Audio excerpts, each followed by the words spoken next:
이란 뜻이고 안녕이란 뜻입니다. 여러분들이 한 주간 평안하신 줄 믿습니다. 우리나라 대한민국은 건국 이후에 많은 환란을 겪습니다. 나라를 건국할 때도 굉장히 많이 피를 흘렸고 굉장히 많은 어려움들이 있었습니다. 그래서 이 나라가 세워지는 것을 굉장히 싫었던 사람들이 좌익들이 있었었고, 그렇지만 어쨌든 간에 나라를 세웠습니다. 그리고 이후에도 수많은 어려움들이 있지만 이런 모든 것을 극복하고 오늘에 이르게 되었던 것입니다. 그러나 한강의 기적이라는 표현으로 이러한 성장에서 사람들은 교회가 어떤 역할을 했는지를 잘 알지 못합니다. 다시 말하면 교회가 우리나라에 끼친 선한 영향력에 대해서 사람들이 그렇게 평가해 주지 않고 있다는 것을 이야기하는 것입니다.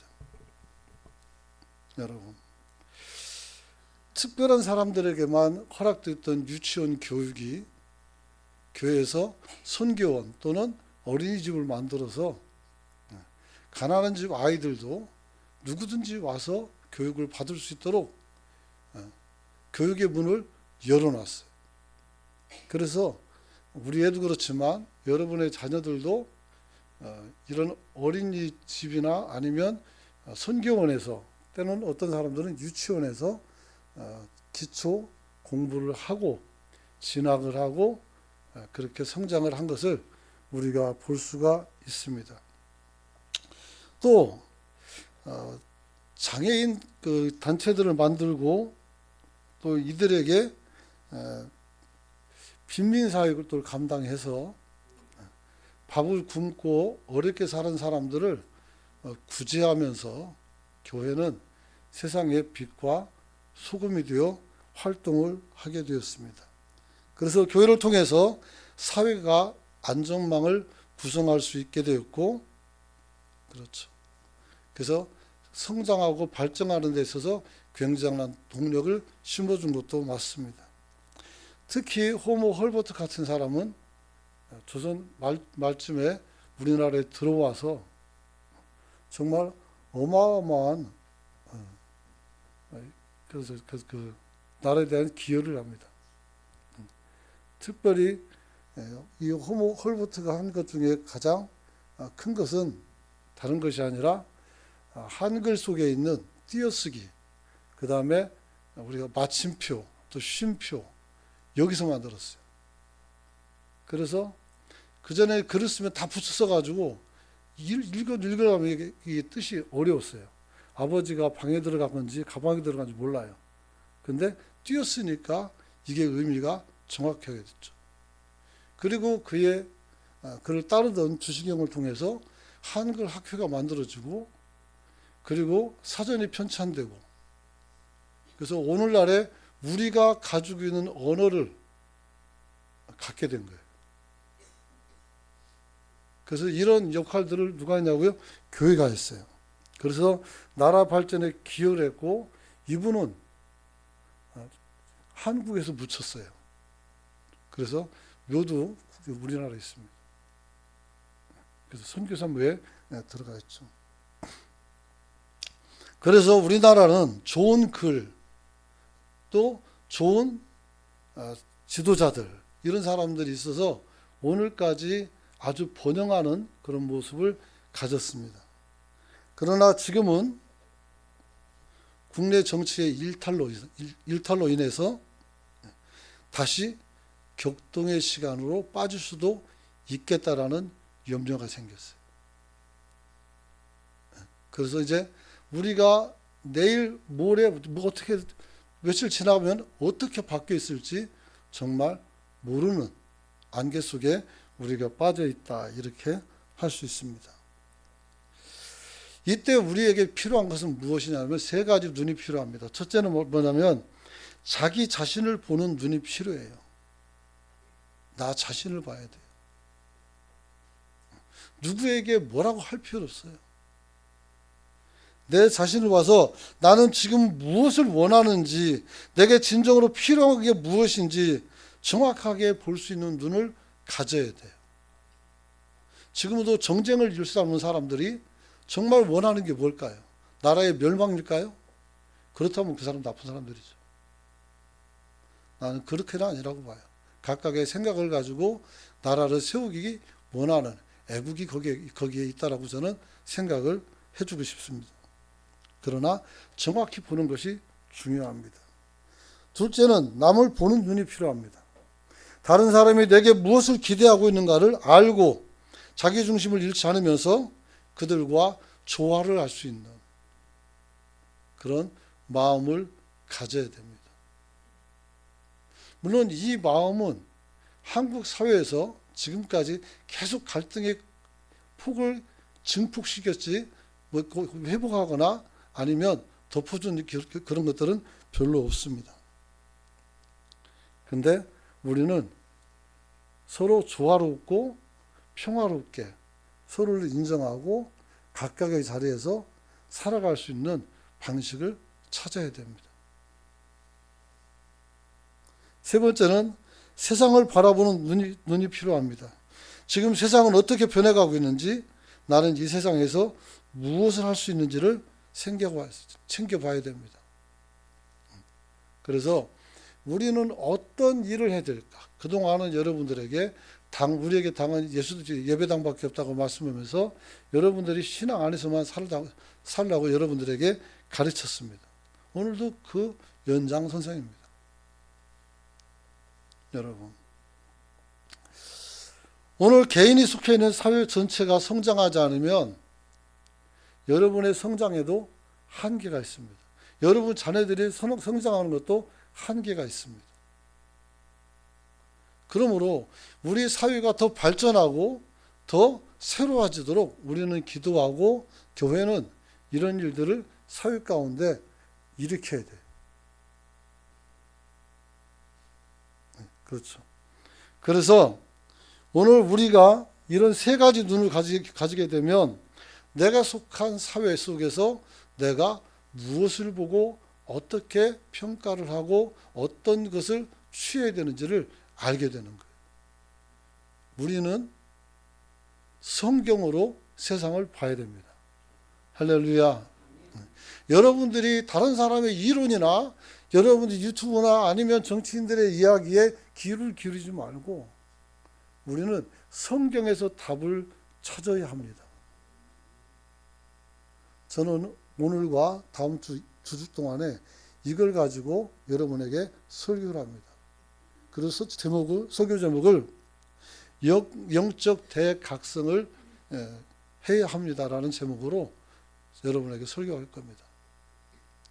여러분, 우리가 성경을 읽고 성경으로 돌아가면 우리 영혼이 우리의 심령이 어떻게 돼요? 달라져요. 그리고 우리가 이 사회에 어떻게 기여해야 할지를 알게 되는 거예요. 비록 여기 몇 명 안 되지만 세상 수많은 사람들이 있고 우린 몇 명 안 되지만 그러나 우리가 바른 가치관을 가지고 우리가 바른 신앙관을 가지고 세상을 살아가고 사람들을 설득하기 시작한다면 그들의 눈이 바뀌고 가치가 바뀌어서 나라를 세우는데 그들의 역량을 쏟게 될 것이고 우리는 교회를 세우는데 역량을 쏟게 될 줄로 믿습니다. 사랑하는 성도 여러분, 사회를 긍정적으로 변화시킬 수 있는 힘은 어디에서 나올까요?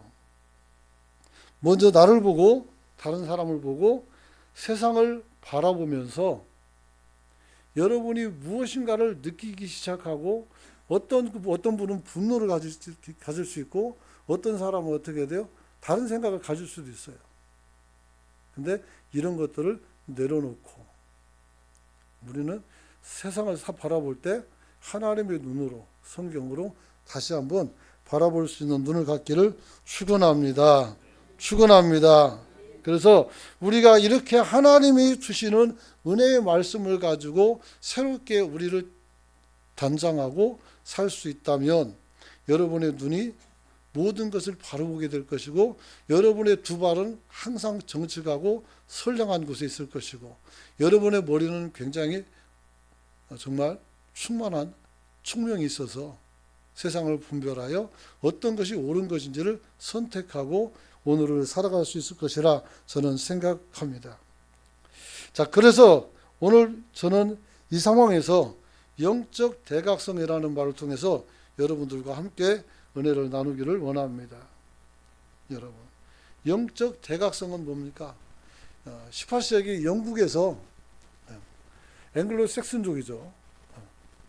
백인이에요, 백인. 이 사람들이 영적 대각성 운동을 했는데 어디서 했어요? 미국에서 했어요.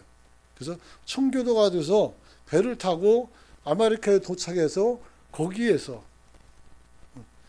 교회를 짓고 경제활동을 하고 살아가는데 이제 공업화가 되고 산업화가 이루어지면서 세계 많은 곳에서 변화가 일어날 때 사람들이 배금주의에 빠지고 각각의 욕심을 따라 살고 마음속에 도둑놈들이 들어있어서 남의 것을 뺏으려고 하고 이런 것들이 교회 안에도 팽배해 있을 때 그때 거기서 영적으로 대각성운동이 시작된 거예요.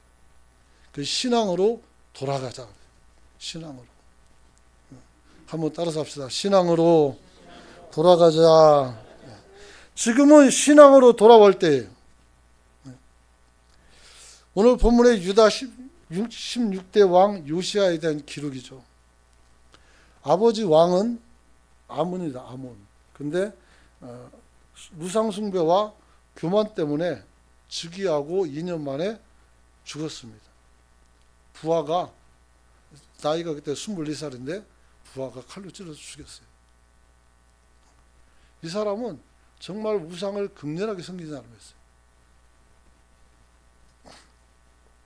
이런 상황에서 요시야는 국군이 기울고 나라가 어수선한 가운데 8살짜리 꼬마가 되는데 이 8살짜리 꼬마가 왕이 됐어요. 여러분, 나이가 어리면 주변에는 늑대 같은 대신들이 들러붙어서 이 아이 왕의 이름을 어떻게 팔아서 자기들의 부를 축적을 해요. 그리고 나라가 더 어두워져요. 그런데 이 사람이 나라를 치리한 31년 동안 그는 부왕 아몬을 따라가지 않고 하나님의 말씀을 따라 살았어요. 누가요? 요시야가. 몇 살에? 8살부터. 우린 여기 8살보다 다 많잖아요, 나이가. 그렇잖아요. 그래서 왕에 올라서 그는 위대한 선조 다윗의 신앙과 통치 철학을 받아들여서 나라를 개혁하고 우상에 물들었고 정말 어떻게 손볼 수 없는 나라예요. 에레미야가 요시야 때보다 나왔거든요. 이미 망할 수밖에 없는 나라였어요. 그런데 마지막 한 번 더 기회를 받고 그 기회를 잡았으면 좋은데 아쉽게도 이스라엘은 그걸 놓쳐요. 그 나라가 멸망을 합니다. 누구에게? 바벨론에게. 만약 이때 이 31년 동안에 기회가 주어졌을 때 이 사람들이 옳은 것을 선택했다면 어땠을까? 오늘 젊은 어린 왕이지만 이 왕을 보필하면서 이 사람의 가지고 있는 통치 철학을 따라가고 다윗의 모습을 본받고 조금만 더 신앙 안에 섰으면 어땠을까? 나라는 망하지 않았을 것이고 법궤도 사라지지 않을 것이고 70년이나 나가서 종살이 하지는 않았을 것이다 라는 것이 제 생각. 여러분, 특별히 이 요시야에 대해서 오늘 본문은 이렇게 평가하고 있어요. 25절 같이 한번 읽어봅니다. 시작. 요시아와 같이 마음을 다하여 뜻을 다하여 힘을 다하여 모세의 모든 율법을 따라 여호와께 돌이킨 왕은 요시아도 없었고 후에도 그와 같은 자가 없다. 전에도 없고 후에도 없다. 얼마나 이 요시아가 정직하고 올바르게 살았는지를 보여주는 거예요. 그러므로 이스라엘 사람들은 변명할 게 없어요. 올바른 말씀이 선포가 됐고 하나님의 은혜가 그들 가운데 임하고 있었고 주님의 경고의 말씀들이 임하고 있을 때 모든 백성들이 일어나서 요시아를 따랐더라면 얼마나 좋았을까. 그런데 그러지 못했죠. 그래서 솔로몬 왕 이후 931년 분단된 남쪽 유다는 바벨론에게 정복당하기까지 약 345년 동안에 20명의 왕이 있었습니다. 그 중에서 성군이라고 뽑는다면 당연히 다윗이 들어가죠. 솔로몬은 안 들어갑니다. 히스기야가 들어갑니다. 요시야가 들어갑니다. 나머지는 없어요. 그러므로 마지막 때에 나라가 어지러울 때에 이 요시야가 그러면 어떻게 신앙생활을 했는가 오늘 살펴볼 수 있기를 소망합니다. 사랑하는 성도 여러분, 요시야가 이같이 선하고 복된 평가를 듣게 된 것은 무엇이었을까요? 그것은 바로 그의 영적 대각성과 실천적 개혁의 그 성공의 비밀이 있었다. 이렇게 말했습니다. 한번 따라서 합시다. 대각성, 실천적 신앙, 이 두 가지가 필요해요. 여러분, 좀 전에 말씀드린 것처럼 영적 대각성이 영국인, 앵글로색슨족의 미국에 와가지고 이 사람들이 대각성 운동을 했단 말이에요. 뭘 각성했을까요? 나 자신도 모르게 물들어져 있는 죄악과 불의에 대한 무감각함을 통렬히 비판했어요. 스스로. 죄를 짓고도 죄인 줄 모르는 거예요. 괜찮겠지? 안 괜찮아요. 이사야서 1장 보시란 말이에요. 머리끝에서 발끝까지 성한 데가 없는데 나는 괜찮다, 좋다고 말하고 있으니 이게 정상입니까? 그래서 정상이 아닌 것을 정상으로 돌려놓는 것이 각성이라고 할 수 있어요. 여러분, 그래서 죄에 대해서 불의한 무감각함을 통렬하게 반성하고 세상을 향한 하나님의 뜻에 대해서 매우 강렬한 반응을 보였어요. 얼마 전에 미국 한 대학교에서 대각성 운동이 일어나다 끝났죠. 찻잔 속에 태풍으로 끝났어요. 한 교수가 지속적으로 체프를 하면서 하나님께 기도했어요. 신학교 체프를 해서. 하나님, 우리가 회개할 원합니다. 하나님이 이 땅에서 우리 악을 도말해 주십시오. 하나님, 우리가 잘못 살았습니다 하면서 울기 시작했어요. 그랬더니 학생들이 와서 같이 울고 기도하고 찬양하고 또 울고 기도하고 또 찬양하고, 그래서 세계에 그 학교에서 일어나는 일들을 방송하기 시작했어요. 미국 전역에서 우리 대한민국 사람들도 거길 찾아갔어요. 지금이야말로 깨어야 되고 지금이야말로 우리가 새로워져야 된다는 것을 절실히 느낀 사람들이 그곳을 달려갔어요. 이제는 미국이 아니라 한국에서도 영적 대각성이 일어나야 되는 줄 믿습니다. 이미 1907년에 일어났어요. 평양 대부흥운동이라고 해서 많이 말씀드렸기 때문에 얘기는 안 해요. 조금만 얘기한다면 하디 선교사가 선교하면서 조선 사람들이 예수를 받아들이지 않았어요. 잘. 몇몇 사람들이 받아들이고 받아들인 사람들은 굉장히 열정적으로 복음을 전했지만 노력하고 수고한 만큼 결실이 없었어요. 그래서 왜 그런가 살펴보니까 우리가 잘못됐다는 거예요. 선교사들이 통렬하게 반성하죠. 내가 잘못된 거구나. 가마 타고 다니면서 민족적 우월의식을 가지고 위에서 군림을 했어요. 그러니까 그러지 않아도 섬길 사람 많아 죽겠는데 하나 더 오면 어떻게 돼요? 더 짐이 무거워지잖아요. 그러니까 사람들이 피하는 거예요. 그래서 낮아지기로 했어요. 여러분, 각성의 시작은 자기 자신을 바라보는 것입니다. 누굴 탓할 게 없어요. 누구 원망할 거 없어요. 교회에서는 누굴 원망하면 안 돼요. 예전에 천주교에서 이런 운동이 있었어요. 내 탓입니다. 내 탓이요.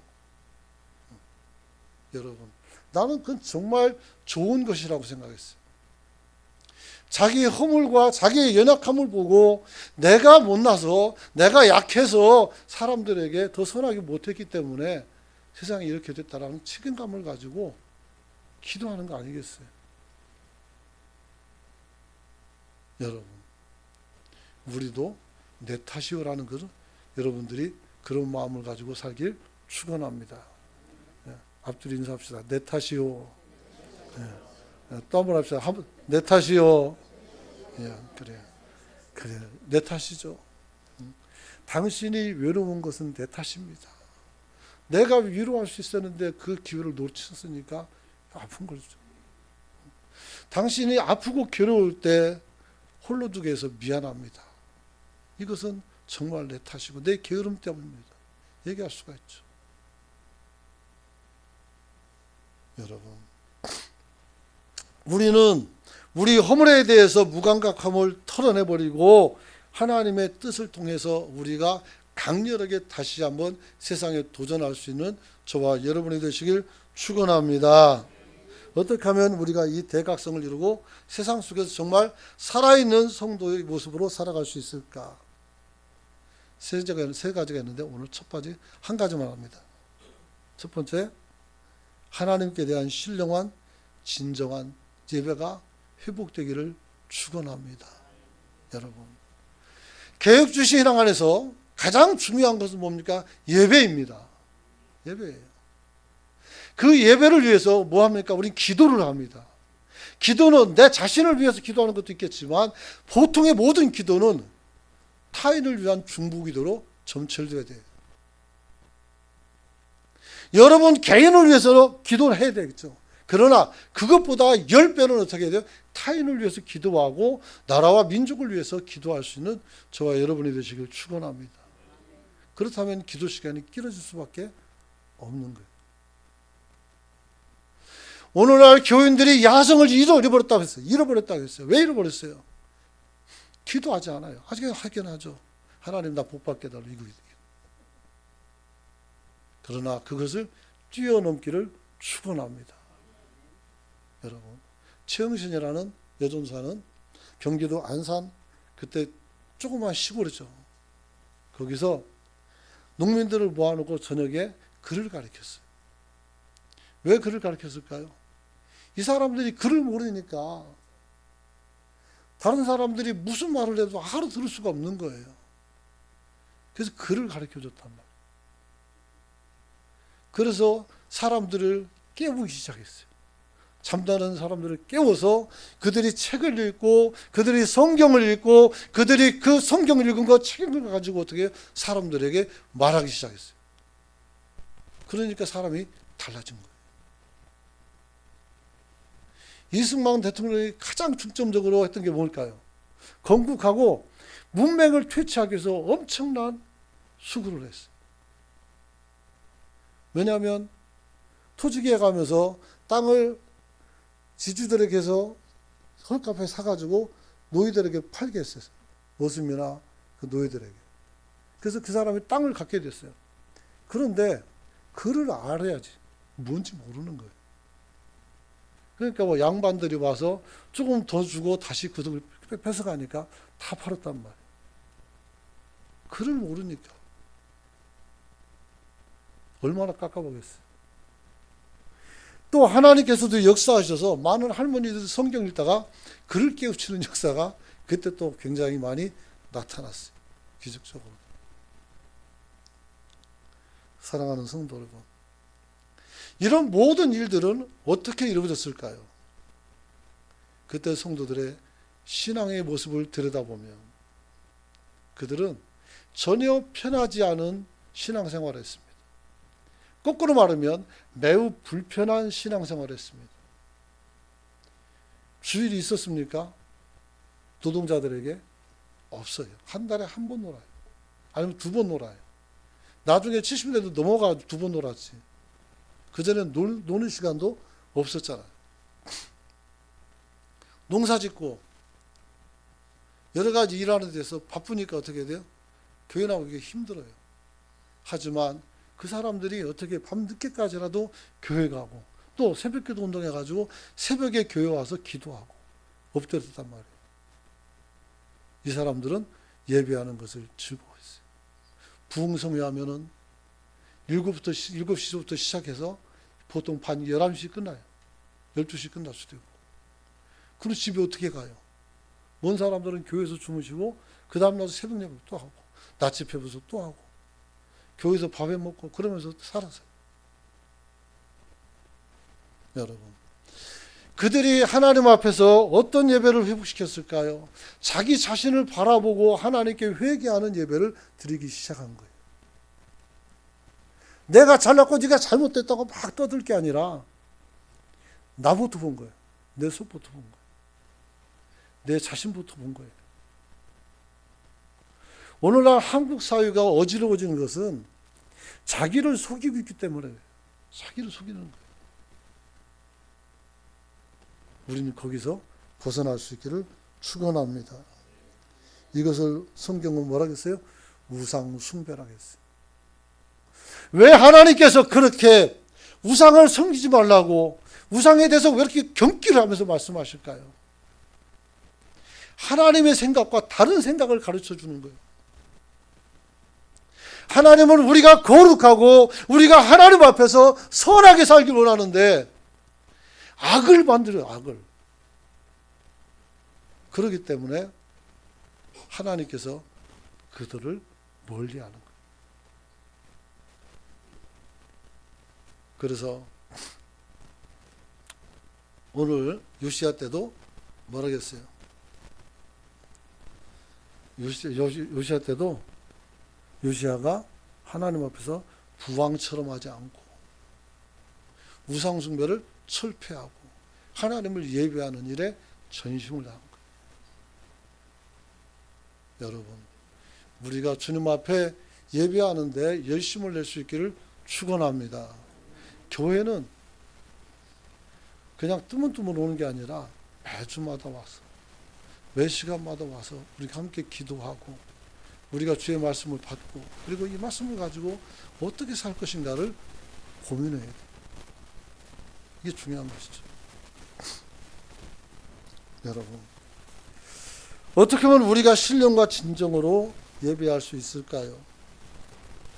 우리 몸은 하나님의 영이 거하는 성전이라는 사실을 먼저 기억하십시오.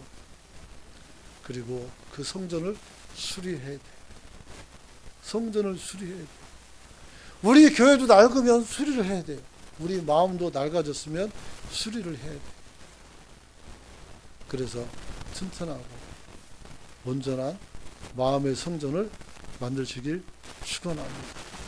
하나님이 하나님으로 역할하고 거기서 우리에게 말씀할 때 순종이 일어나는 역사가 여러분 안에 있기를 원합니다. 여러분, 요시야는 즉위한 지 18년이 됐을 때 대제사장 hil기야를 불러서 성전을 수리하라고 말했어요. 그래서 성전을 수리하는데 거기서 큰 역사가 있었어요. 뭐가 있어요? 성전에서 성경책이 발견됐어요. 아니, 성전에서 성경책이 발견되는 게 뭐가 대단해요? 성전에서 바알과 아사의 신을 만들어 놓고 그 경전을 읽은 사람들이 성경이 어디 있겠어요? 다 치워버렸죠. 이스라엘 백성들이 성경이 없었어요.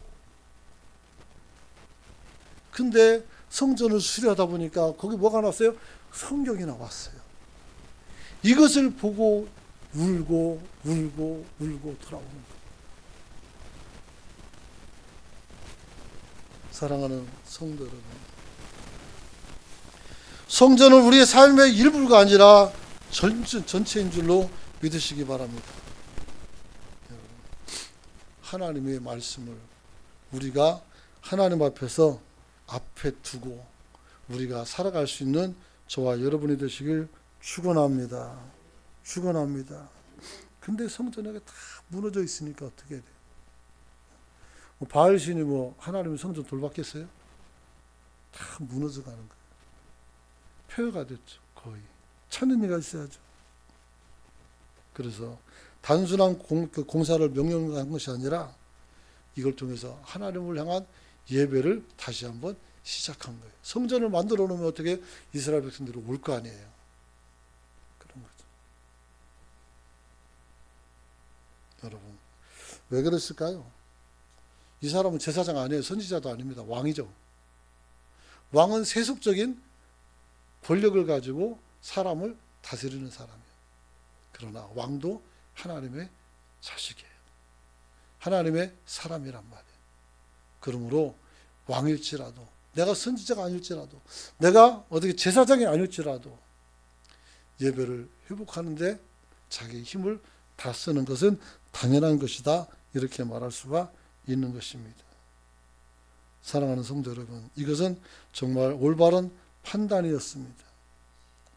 예나 지금이나 예배가 제대로 이루어질 때 우리의 삶이 정상화되는 것입니다. 연락되지 못하는 예배를 드린 가인의 삶이 저주받은 삶이 된 것처럼 자기의 죄를 돌이키지 않고 예배하면 저주받는 거예요. 그래서 우리는 항상 어떻게 돼요? 기도하고 엎드려야 돼요.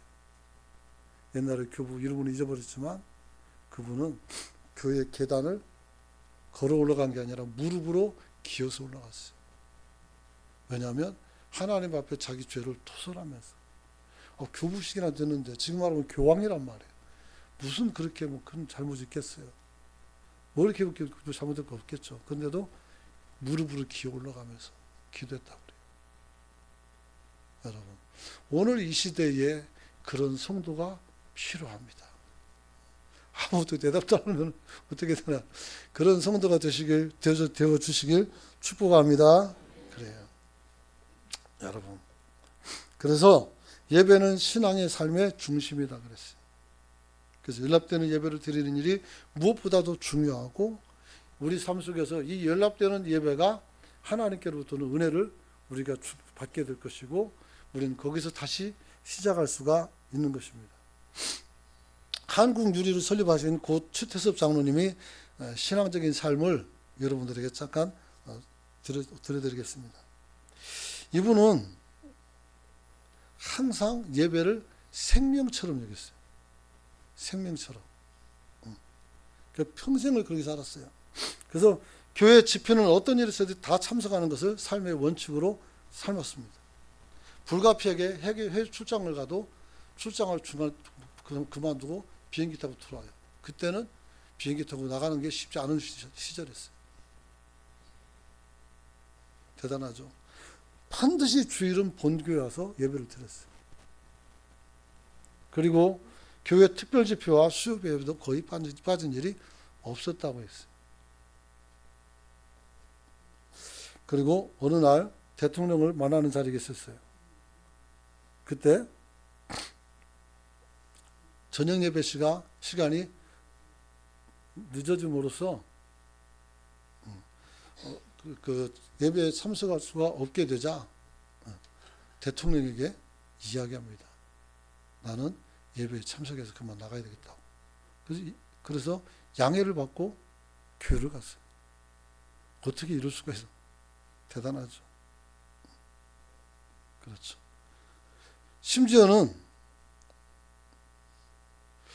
이 사람은 어떤 자리 가든 정말 어려운 자리라도 모든 것을 내려놓고 거기 가서 예배를 드렸다고 그래요. 이분이 왜 이렇게 예배에 열심을 낼 수 있었을까요? 예배를 잘 드리면 하나님께서 주시는 말씀을 통해서 내 기업을, 내 가정을, 내 자녀를 돌볼 수 있게 하시고, 그리고 직원들에게도 내가 어떻게 해요? 뭘 말할지를 알려주신단 말이에요. 그래서 하나님과 동행하면서 거기서 나오는 말씀을 가지고 그렇게 했던 것을 보게 됩니다. 여러분, 우리도 예배를 생명처럼 중하게 생각할 수 있는 저와 여러분이 되시길 축원합니다. 그래서 사무엘상 15장 22절 보면 사무엘이 말합니다. 뭐라고 말해요? 여호와께 번제와 다른 제사를 그의 목소리를 청종하는 것을 좋아하심 같이 좋아하시겠냐 그랬어요. 순종이 제사보다 낫고 듣는 것이 수장의 기름보다 낫다라고 말했어요. 우리가 사실은 예배 자체는 그렇잖아요. 예배 자체도 굉장히 중요하지만 실제로 예배가 중요한 것은 거기서 말씀이 나오고 그 말씀이 우리가 순종하기 때문에 중요한 거예요. 그래서 예배에 그냥 앉아있는 것도 중요하지만 여러분이 들은 말씀을 가지고 내가 어떻게 적용할 것인가를 생각해야 돼요. 그래서 한국교회가 유치원도 만들고 경로당도 만들고 맹인들 시설 만들어서 그 사람들도 다른 장애자들 시설 만들어서 이 사람들이 사회에서 기여하고 살 수 있도록 기회를 준 거예요. 맹인 박사였던 1호 박사죠. 강영훈 그분은 미국 대통령의 자문이었었어요. 교회에서 그 사람을 발굴해낸 거예요. 그 돈 대가지고 미국에 보내고 공부하고 그렇게 성공한 것이죠. 여러분, 우리가 예배를 드릴 때 그냥 드리고 간다면 의미가 없습니다. 그러나 우리가 내가 거기서 뭘 받아가지고 순종할 것인지를 여러분들이 붙들고 돌아가는 성도가 되시길 축원합니다. 그래서 예배 드리는 것보다 더 중요한 것은 어떻게 그 말씀에 순종하는 것이라고 했어요. 요시아는 그 일을 위해서 성전을 수리하게 한 것입니다. 하나님은 세상을 사랑하셨고 그 아들을 우리에게 내줄 만큼 우리 인생을 사랑하셨습니다. 여러분, 그래서 요한복음 3장 16절 있고 17절 있죠. 그러나 사람들이 곧까지는 아는데 19절부터는 잘 몰라요. 요한복음 19장 20절, 요한복음 3장 19절 20절 같이 한번 읽어봅니다. 떼주십시오. 요한복음 3장 19절 20절 시작.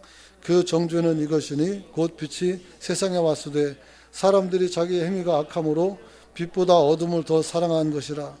악을 행하는 자마다 빛을 미워하여 빛으로 오지 아니하니 이는 그 행위가 드러날까 함이요. 아멘. 예배하러 나오는 사람들, 예수를 믿고 주님과 함께 나와서 예배하는 사람들은 어떻게 돼? 빛의 사람이라고 했어요. 왜요? 우리 안에 있는 잘못된 것을 제거할 기회가 있어요. 내 안에 있는 죄덩어리를 놓을 수 있는 기회가 있는 거예요. 그래서 우리가 예전까지는 도둑이고 나쁜 사람일지라도 오늘은 어떻게 돼요? 성도가 될 수 있는 거예요. 여러분, 우리가 그런 사람이 되시길 축원합니다. 엘리의 제사장 두 아들은 하나님께 드리는 예배를 멸시했습니다. 그러나 똑같은 엘리 제사장을 보고 신앙생활하는 사무엘은 하나님을 섬기는 법을 배웠어요. 그러면 엘리야의 교육이 틀렸을까요? 엘리가 틀린 게 아니라 두 아들 홈리와 비나스가 틀린 거라고 얘기하겠죠. 예배는 누가 드려주는 것이 아니라 나 홀로 가는 것입니다. 우리가 여기서 함께 드리지만 여러분의 예배는 다 개인적인 것입니다. 개인적으로 하나님을 만나십시오. 그리고 그분의 인도하심에 여러분이 따를 수 있기를 원합니다. 그것이 바로 세상을 변화시키는 가장 기본적인 그 덕목이라고 말할 수 있습니다. 그런 것이죠. 그래서 우리가 예배를 존중해야 하고 예배를 무시하지 않는 우리가 될 수 있기를 축원합니다. 말씀 마칩니다. 사랑하는 성도 여러분, 우리가 이 땅에 살아갈 때 세상을 변화시키는 것이 성도의 모습입니다. 빛이 있고 우리는 소금이라고 했어요. 그렇기 때문에 우리 때문에 세상은 변할 수밖에 없습니다. 그런데 우리가 올바르게 예배하지 못하니 어떻게 빛이 없고 소금이 안 되는 거예요. 그리고 올바른 예배를 통해서 우리가 하나님 말씀을 듣고 순종함으로 세상이 변화되는 것을 우리 눈으로 목도할 수 있기를 축원합니다. 우리 선배들은 그것을 눈으로 보았어요. 그리고 저도 봤어요. 근데 우리 후대들도 그렇게 볼 수 있기를 원하며 오늘 같이 한번 기도할 때